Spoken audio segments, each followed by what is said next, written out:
So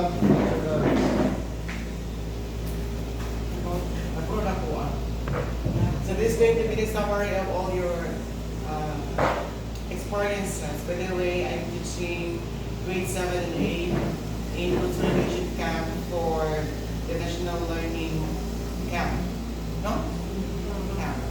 Okay, so these are the things that went wrong during my experience in the first week of NLC implementation. Okay, so the first one is majority of the students or the learners can able to recall the lessons. They need to be asked repeatedly so that they come up with their answers, because as always being mentioned, we did not to answer we did not to supply the answers directly to the students. We need to come up with devising questions so that they may be able to come up with their own ideas. And after which, that's the time that we are going to present the ideal answers for some questions. For in my case, I always revise simplified questions so that at least they can able to give also their own opinion with respect to our lessons. What went well with that situation, learners were so responsive during class discussions. So I'm also very happy, and I felt glad because students were acting so differently than having the usual days of classes. Since kay only few naman sila, it also an advantage for some who are very shy in expressing their answers. That karon nagamit din sila, they have no choice but they need to give up their answers so that we will also learn something from them, or we can get ideas from them. So some had the willingness to learn again, okay, by them asking different questions with the topic that I'm going to give. So many of them, or when I just maybe there were 13 students, so 10 probably have 10 were so responsive with by throwing questions to me during the class discussion. So I'm so happy. Second issue, major lack of supplies and materials during the conduct of different activities in the implementations. So in the lesson plans that they give, the NLC gave supplies to the teachers for the implementation of NLC. There were suggested activities to be done. And then since I'm teaching science, so hands-on experience gained from the learner should be very useful so that they will learn, and the concepts will be absorbed by their first-hand experience. But sad to say, or sad to know, the lack of materials so that we can able to conduct the actual experimentations of those concepts. And then what went well with that issue, I'm able to utilize the available resources despite the situation. So I'm so thankful because Mama able allowed us to borrow the projector, and then we successfully able to conduct the activity during that day. And then I also utilized the meter stick, damaged meter stick, sa office. That's supposedly the ideal meter stick that we're going to use is the one that is rolled or kind of tape measure. No, so just ano na example. So we cannot give what we want with this quality for the student if we cannot able to give also a quality supplies and materials for them to really understand the activities by themselves. So imagine yung hapon, and then no, we cannot expect na nindot na yung result ang quality if hindi ka makatag o nindot sa nga qualities ng mga materials. So yung ano na siya, consensus. So at least what went well, it's because we were able to utilize available resources. as teacher, you need to be very innovative and resourceful. Now, if we come up with spending our own cancer, then that's good. But I don't have anything, so I don't know. that's the only thing that I can do. No place in my pocket. So the third issue is developing and printing of workbooks before classes was time consuming. That's for me. And workbooks should be reproduced prior to the implementation. Ideally, as per my audience, the audience ko dito sa orientation, beforehand, the workbook should be reproduced. But then because of the large numbers of students our division having, it's so impossible for the division office to do it. And that is why they told us in directive from the SDS that if possible we can able to do it in our end, and then they're just going to reimburse us. That's in our understanding. Alright, so what went well? LP, teaching guides, and workbook were provided in soft copies. At least, in soft copies kaysa wala. And then, since the number of our students is not that large, huge number, so okay na sa tuma, kaya naman mga 13 to anan. Dito na tayo siya hazard. Pero how about other schools na bilang countries? It's going to be a very time-consuming activity for printing. And then, di ba pwede naman kaki mo? Kita, upat dito mag-print, no? Ang time na supposedly mag-print ka, magkuha na lang ka, magbasa, charot. Sige na ba? So, but anyway, makita ko din nila.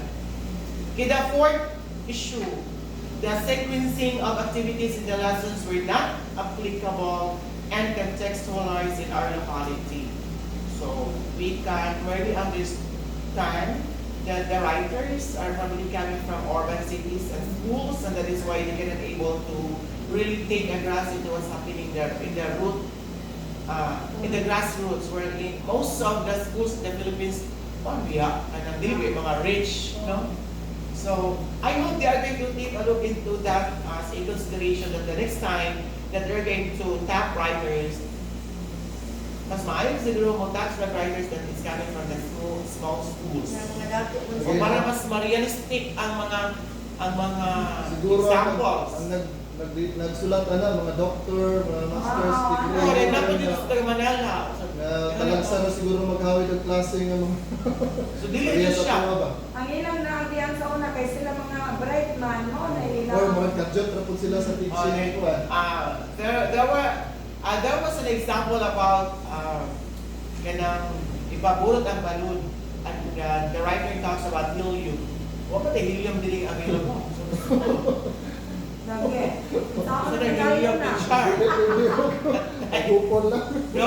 So the design of the lessons and the activities were so nice.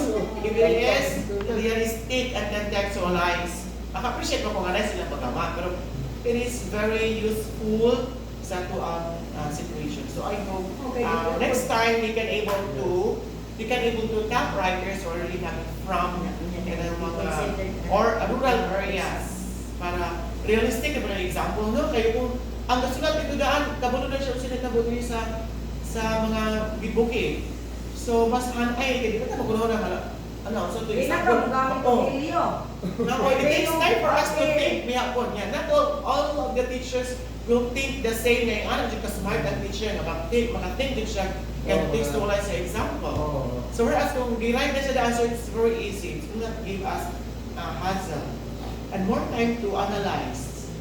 And then 1.12 with that issue is that some of the sample answers help the teachers. Di ba naman yung mga answers dito, suggested answers, will help the teachers and students or the learners to come up with the affirmations of their own answers. So, I'm glad to know that some of the students really, not just their own understanding about the situation, for example.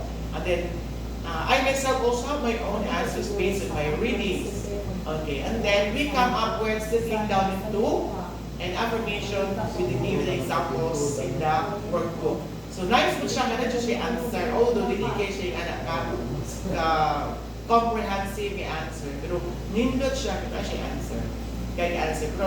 Pero sa math, wala na explanation how they get Wala. the answer. Lahi, the way So, sa inyo So okay na po siya kay lahat ako sa science kay more on textual na po yung explanations. Pero kami topic about calculate ko may fraction percentage na po. Pero basta- Good enough because sa mga nakabalo po ko operation, percentage na. Sa operation, kanana doon kung pag-type nila, ma-mark sa iba, siguro. Okay. Ligid po lang yung typo Okay, ng typo, error. symbols po. Okay. So next issue, lesson objectives didn't directly disclose the main objectives or the competencies in the module. For example, and supposedly, ang lesson is all about the three laws of motion. Ang nandito sa NLC workbook, is a learner should be able to understand the scientific text. And ano ito dito? Why not putting there the objectives to understand the three laws of motion? Wala na mo. Then saying, ano ba? Wala po. Sa iyo, Ang three laws of motion, wala siya reflected sa lesson plan na ilang giingon. Wala. Dahil siya. So, kung nag-misleading siya in the part sa teachers, kung ang teachers din siya magbasa, na muna to ang concept about yung mga ito. So, kung nag-misleading siya, Topic lang, ay basta yan. if I were the one to write, i-upload yun na ako ang objective nga, direct mga objective nga, three laws of motions. And these are the following objectives. Of course, if included in the lesson planning, ang ito pag-understand sa scientific text, i-apply mo siya as part of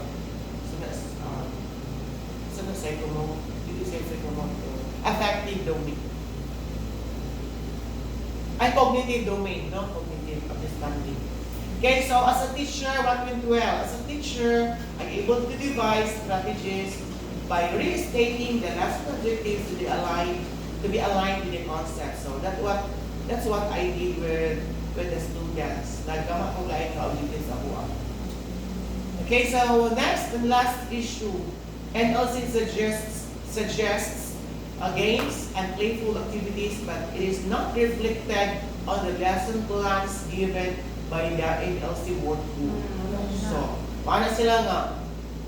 In our orientation, ang division supervisor sa science nga, okay, you delivered the lesson in toto because everything was provided in the workbook. So when I had my return demonstration, I delivered it in toto. Kailangan yun dito sa buhaton, na you read the passage to the student, let the students read themselves, then you read it for everybody, then you answer the following questions. Ana. Niya, paano ba sila mo suggest like games and playful activities? And so I asked one of the critics, sir, were you able to read the workbook? Ano po niya, itong principal ba na? O po rin siya kabasa, it's not really the same with the actual na parang day-to-day ka na. If I were given the chance na i-triple siya and I can devise differentiated activities, I would love to do it because I'm doing that in the real situation when I had my lessons in the students. So I have to be able to comment. So anyway, the suggestion nga playful. So how about if the writers will suggest or write their activities nga playful na siya para kita mga teachers, kita mga implementers, kita talaga. So, pag-una-una nabutan ko saan po mga activities. No, di ba? Kaya pag-una-una nabutan So ang meaning, activities. kanang pag-design na ng mga lessons, parang lack of consensus pag ginasa, no? Wala, kaya mga sa playful activities niya. Sa ilang lesson plan, wala siya activities nga playful. Wala yung grupo. Mabalang sa activities o sa ipaimo na to. Wala. So meaning, wala din sila nakakuha sa itong gi-expect, no? Lahi ilang gusto, lahi ilang gihatag. So, di ka not able to demand us to give that quality that they want. But anyway, what went well with that issue is that as an inspired teacher, I was able to modify and integrate games and hands-on activities from the learner. So yesterday we were able to conduct activities in the we will sure utilizing those resources that are available at hand. So that's all. Thank you. Okay. Thank you so much, Huh? Teacher Dar.